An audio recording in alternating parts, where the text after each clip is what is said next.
Notre prochaine invitée, c'est Mme Nancy Gauvin, qui est la nouvelle présidente du syndicat de l'enseignement de la Côte-du-Sud.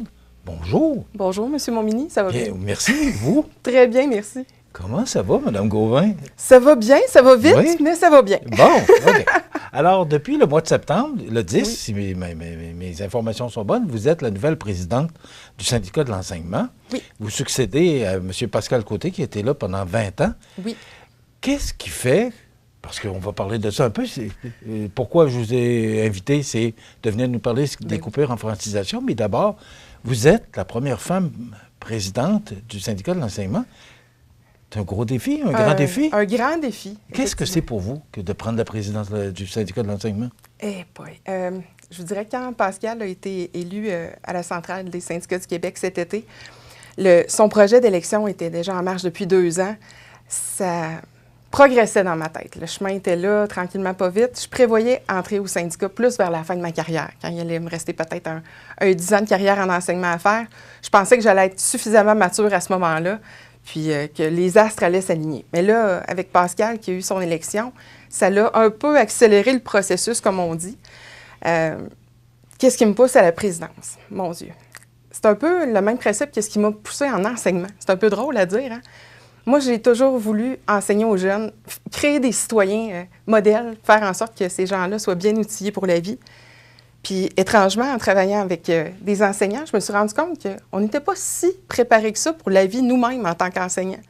Il y a des choses dans nos droits, nos devoirs, nos obligations qu'on ne connaît pas en tant qu'enseignant. Puis l'université, bien beau dire qu'on fait C'est pas là qui vous prépare. Non, on l'apprend sur le tas. Je m'excuse de l'expression, mais c'est ça pareil. Fait que, en partageant avec des collègues plus jeunes, en voyant davantage de gens non légalement qualifiés entrer dans nos classes, dans nos écoles, je me suis dit que c'était important qu'on puisse vulgariser les choses, faire connaître les droits, puis aussi enlever cette image-là que le syndicat, c'est mauvais, puis que c'est là juste pour défendre les personnes qui sont pas à leur place en enseignement. Au contraire, c'est là pour promouvoir la profession, la valoriser surtout. Permettez-moi de vous poser la question parce que vous y avez pensé avant de prendre le bateau. Quels sont vos objectifs? Pourquoi vous avez accepté la présidence? Pourquoi la présidence? Bien, c'est vraiment une question de me rapprocher des membres.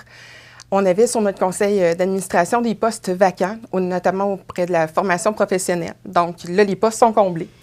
On avait aussi des besoins dans certaines écoles qui ne sont pas couvertes, qu'on n'a pas de délégués. Donc, les enseignants qui travaillent dans ces écoles-là, présentement, ils n'ont personne à qui se tourner pour avoir des informations.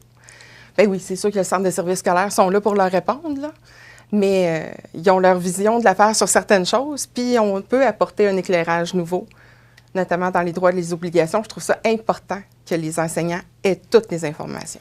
Vous parlez de rapprocher. Mm-hmm. Est-ce que les gens étaient, ces dernières années, éloignés? Bien, parce que vous parlez de rapprochement, là. Bien, la pandémie. On fait juste dire la pandémie. Ça l'a créé ce qu'on appelle une espèce d'isolement, je pourrais me permettre le terme. Mm-hmm. Les gens ont perdu un peu l'espèce de sentiment d'appartenance. Recluent un peu chacun de leur côté, restent avec leurs questions, leurs interrogations. Il y en a beaucoup de nos enseignants qui se sont sentis aussi dépassés par l'ampleur de la tâche.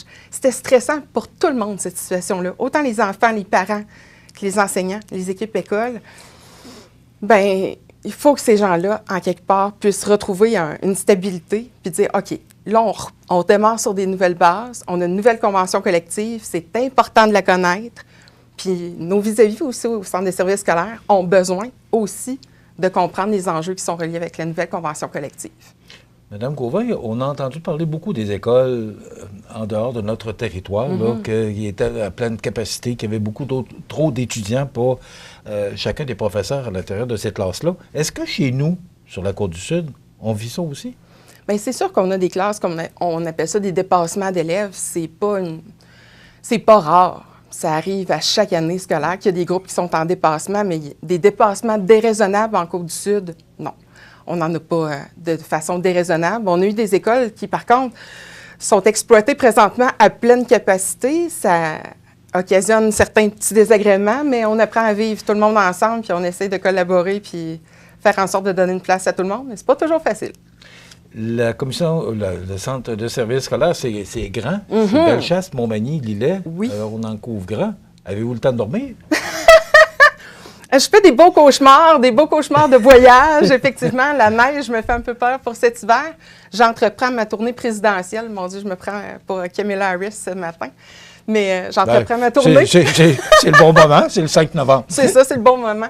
J'entreprends ma tournée des écoles, rencontrer les membres, autant les enseignants que mes délégués, de façon personnelle, puis voir les enjeux qu'ils vivent dans chacune de leurs écoles. Est-ce que ça vous oblige à laisser l'enseignement pour prendre la présidence à plein temps? Oui, parce que c'est assez, occupé. Puis on ne se lancera pas sur « Est-ce que vous avez fait le deuil de votre classe, Mme Gauvin? » J'y pense pas encore.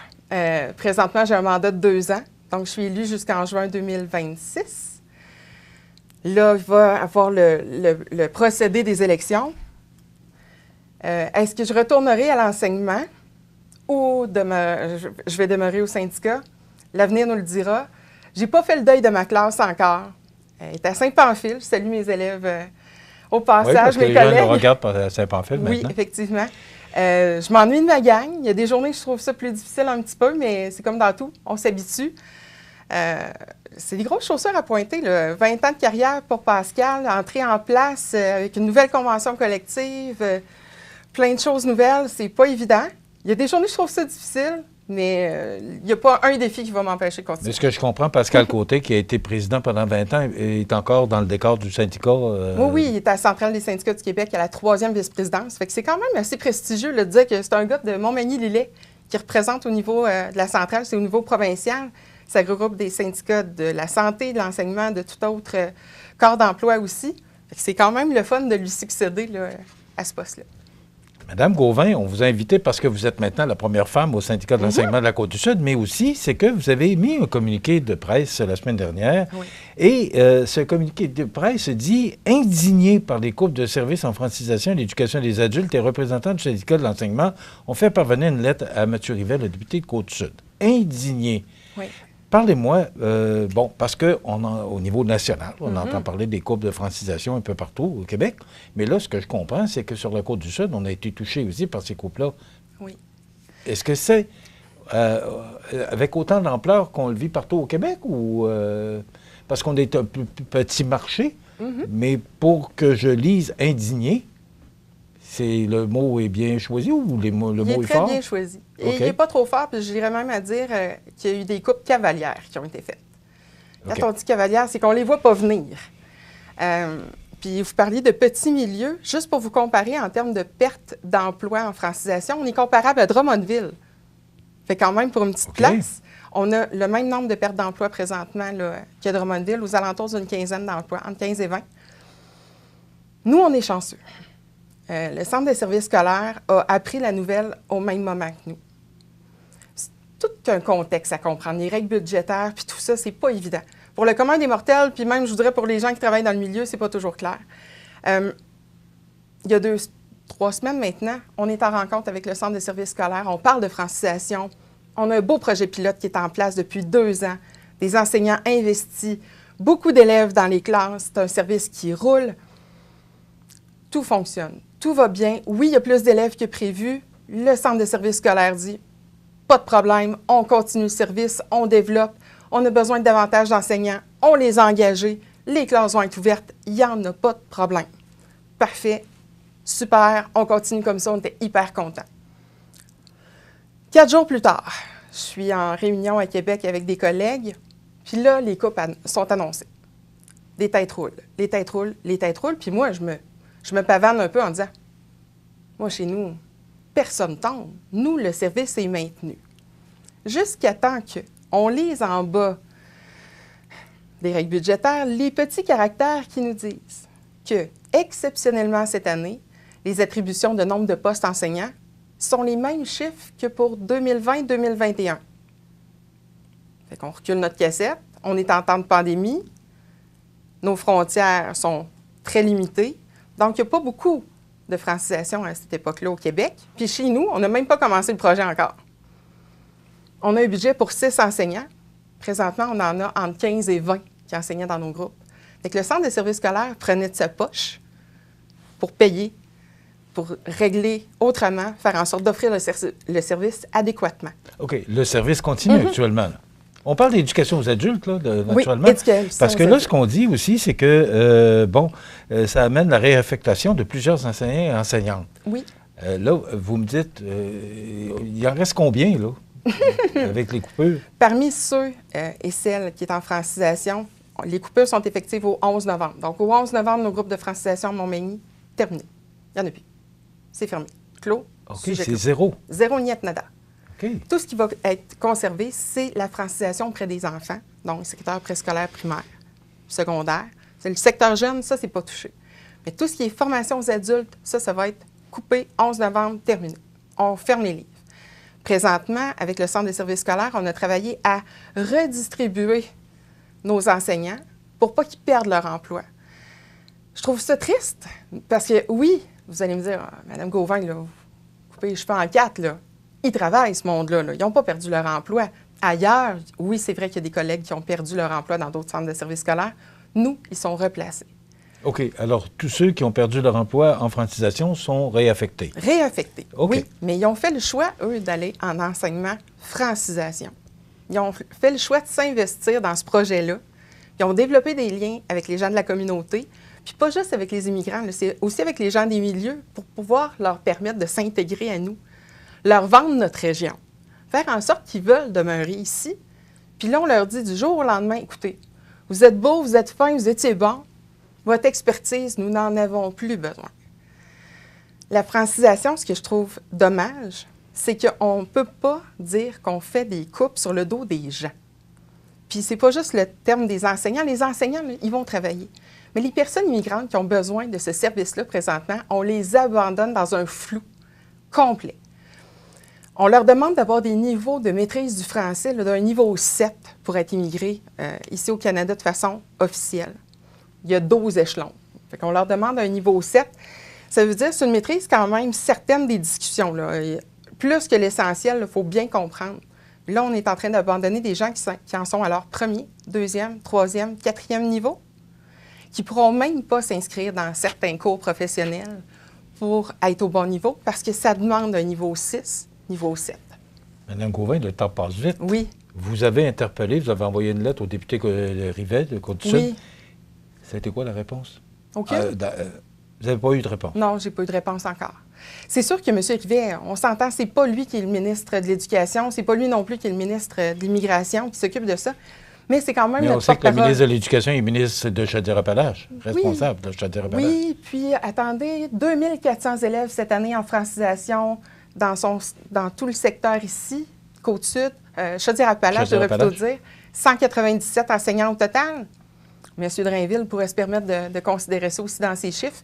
M. Rivet, bien, je compte sur lui pour nous appuyer dans nos démarches. C'est surtout ça son rôle, comme député, de porter notre voix, puis de faire en sorte que les services en Montmagny, si on veut se développer, puis poursuivre notre développement adéquatement, qu'on ait des services à offrir à tout le monde. C'est en francisation, cette coupure-là. Est-ce que vous êtes inquiète pour l'avenir, pour Oui. d'autres secteurs dans l'éducation? Là, on parle de nous remplacer. En 2 minutes? Ah oui, en 2 minutes, vite, vite. Bien, c'est sûr que là, on parle peut-être de développer des cours à distance. Un mauvais cauchemar de la pandémie. On peut te dire qu'il n'y a pas un programme, un ordinateur qui va remplacer Contact humain pour développer des apprentissages auprès de nos jeunes, auprès de nos adultes. Fait que moi, des coupes comme ça, qui arrivent à brûle pour point, pas annoncées, ça augure mal pour plein d'autres histoires en éducation, des histoires d'horreur qui risquent de nous arriver. Il va falloir rester aux aguets. Alors, ce que vous comprenez dans ces coupures-là, c'est qu'il va y avoir d'autres secteurs d'activité dans l'éducation qui vont être coupés. C'est ce qui s'en vient? C'est ce que vous nous dites? Bien, des budgets au niveau de l'acquisition du matériel, déjà, il y a des choses qui circulent, que les achats sont limités. Fait que tranquillement, pas vite, les nouvelles vont sortir, vous allez voir. Dans votre communiqué, ce qu'on comprend, c'est qu'il y a une belle synergie ou une belle chimie avec le Centre de services scolaires de la Côte-du-Sud, c'est ce qu'on comprend? Oui, bien, avec le dossier de la francisation jusqu'à présent, là, je salue leur dévouement puis surtout leur humanité là, dans le traitement de ce dossier-là. On a des ponts à créer. Moi, je suis nouvelle dans mes fonctions. Il y a une nouvelle direction des ressources humaines aussi. Nouvelle directrice générale aussi. Directrice générale adjointe. Il y a eu beaucoup de mouvements, puis un mouvement féminin de tout bord de côté du pont, comme on peut dire. Hein? Fait que c'est sûr qu'on a des relations à construire. Il faut se rencontrer, il faut apprendre à se faire confiance, puis on va travailler en collaboration, on n'a pas le choix. On va sûrement avoir l'occasion de vous recevoir à nouveau prochainement parce que j'ai l'impression qu'il va y avoir d'autres dossiers chauds dans l'éducation ou dans d'autres ministères, mais celui qui vous concerne. Oui. Alors, on va sûrement avoir l'occasion de vous recevoir à nouveau. Merci beaucoup. Bien, merci à vous. Félicitations pour votre nomination. Merci. Puis, on va suivre le dossier avec vraiment beaucoup de plaisir. Excellent. Donc, Mme Nancy Gauvin, qui est la nouvelle présidente du syndicat de l'enseignement de la Côte-du-Sud. Et félicitations, la première femme à la présidence. Bien, merci.